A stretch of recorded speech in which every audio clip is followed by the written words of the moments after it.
To not reshare an idea, you must recognize your power. So here he's talking about not resharing these negative, wrong-minded, loud choices that I saw at that time. Don't reshare that hate thought.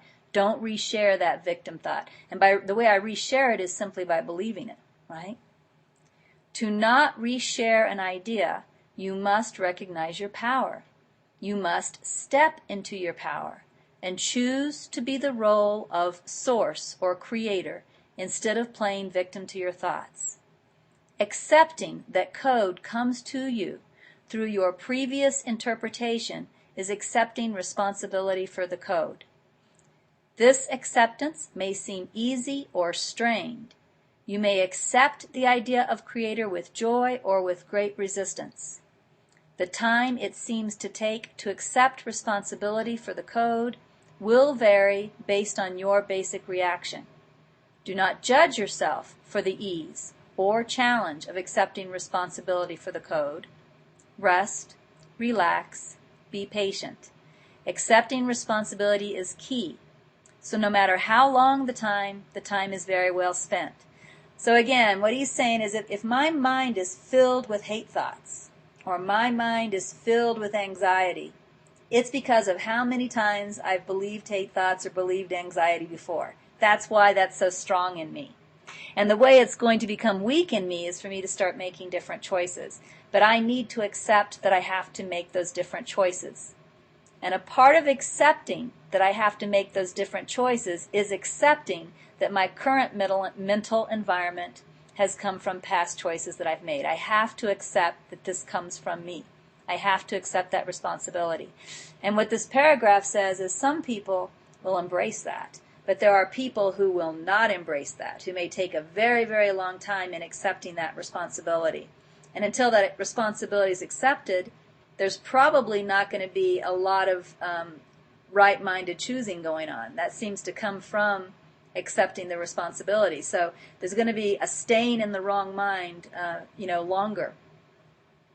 But what this is saying is don't judge yourself for that. If you seem to not be able to accept responsibility, if you seem to have a strong resistance to this, if your mind just keeps telling you this teaching is bullcrap, this is not necessary, blah, blah, blah, don't judge that.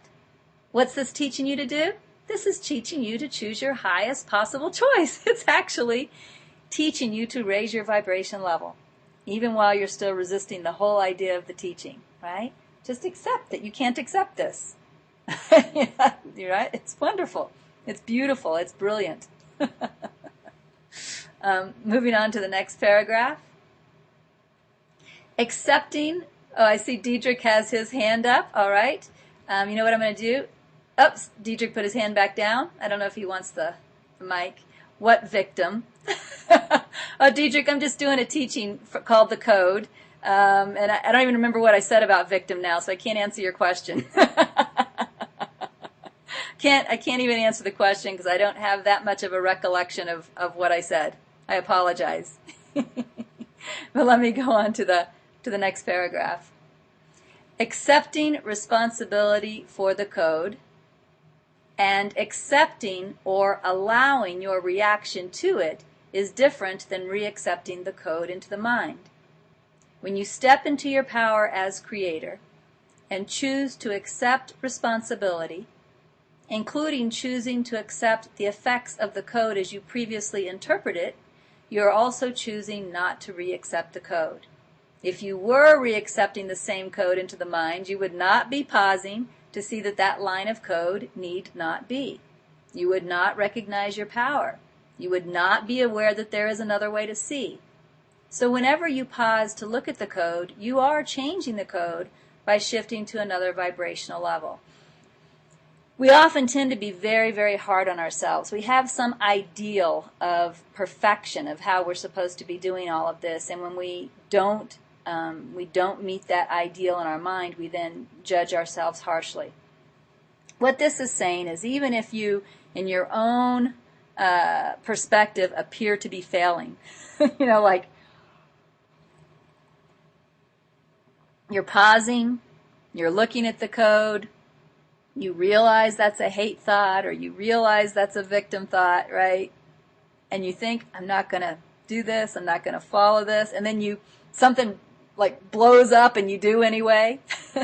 It's saying, you know what, it may look like it's the same as before because you still believe that thought and you still reacted like you always did before, but it's not the same as before because now you're at least pausing and looking, and you didn't used to do that. You can remember a time when you didn't pause and look. And it's saying this is already a change. And this is already raising the vibrational level. Pretty soon, you're going to find higher and higher choices available in your mind, and you're going to find yourself able to choose those. And I can tell you this is exactly how I experienced a major change in this personality. I used to be a very angry mother, I spent a lot of time screaming at Jasmine. And when I say screaming, I mean screaming. And at some point, of course, as I began this spiritual path, that's one of the first things I wanted to let go of, was being this hateful, cruel mother that I was. And that's how I saw myself. So I wanted to let go of that. So I had a desire to let go of being this hateful, cruel, screaming mother. And I would see the rage building up in me. I would see it, and I would say, I'm not going to do it, I'm not going to do it. And then she'd say or do one more thing, and then, it came out. It came out anyway. Well, just like Spirit is saying here, that was a change, though. The fact that I was looking at, before I used to just scream and not look at it, that was a change. And what began to happen after that was I began to feel very, very guilty afterwards. But then the highest choice that I had, and this is what I did, the highest choice that I had was I used to tell Jasmine, I'm putting Mama on a timeout. And I would go to my room and close the door, and I would look at my guilt. I would be with my guilt. I would rest with my guilt. I would trust that it wasn't true. I would trust that the Holy Spirit's interpretation of me was more true than mine. And I'm really suffering the whole time because I feel so guilty. But I'm trusting that I'm wrong, that I'm innocent no matter what. And that was my highest choice. And then, after some period of time, a higher choice became available. I began to see the thoughts. There was one thought in particular, see the thought that was causing the rage. Before, I didn't see that thought, so I couldn't choose not to listen to it. You can't choose not to listen to a thought you don't see. But as I was making my highest choice available, which was, just being with the guilt and trusting I was wrong, that I was guilty, right? I began to see that thought. And then I began to not choose that idea in the mind.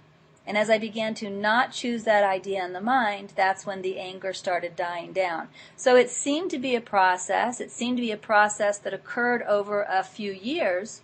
But if you look at it in the light of the code, it was doing the best that I could at one moment, and then another best became available, and then doing that. And then another best became available.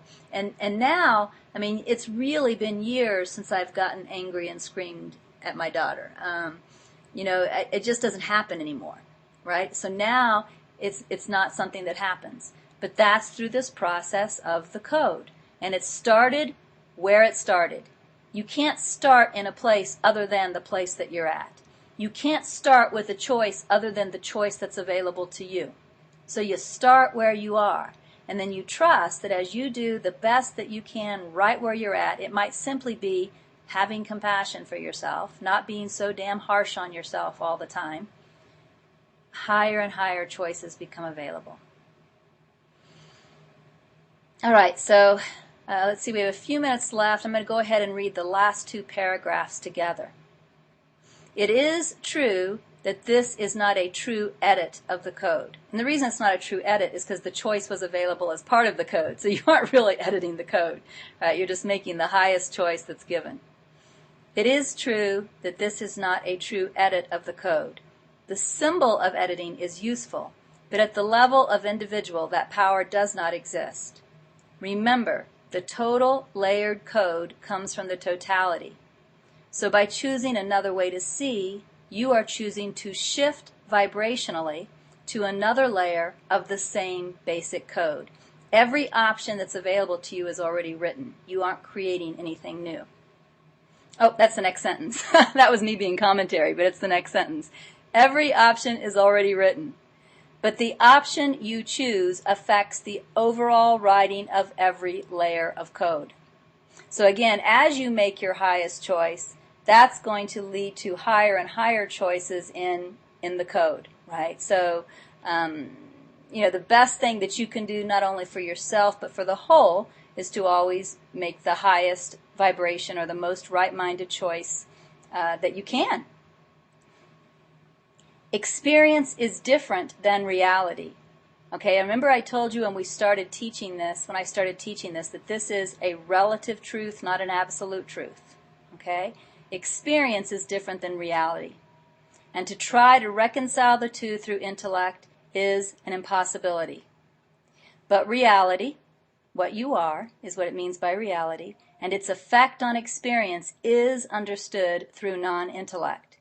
It cannot be put into words, but it can be seen, and it can be seen clearly. Still, when it is seen from the perspective that isn't totality, since individual interpretation always applies. Individual interpretation is your freedom, and your freedom combined with the totality of all creates the unlimited potential that is God. So absolute truth is that we're unaffected by anything. That's absolute truth. Relative truth is that this experience of being human can be filled with suffering, or it can be a happy, loving experience, right? And as you raise yourself up, or you allow yourself to be raised up through your choices to the happy, loving experience, that actually affects the whole. So the most helpful thing you can do, both for yourself and others, is making this choice.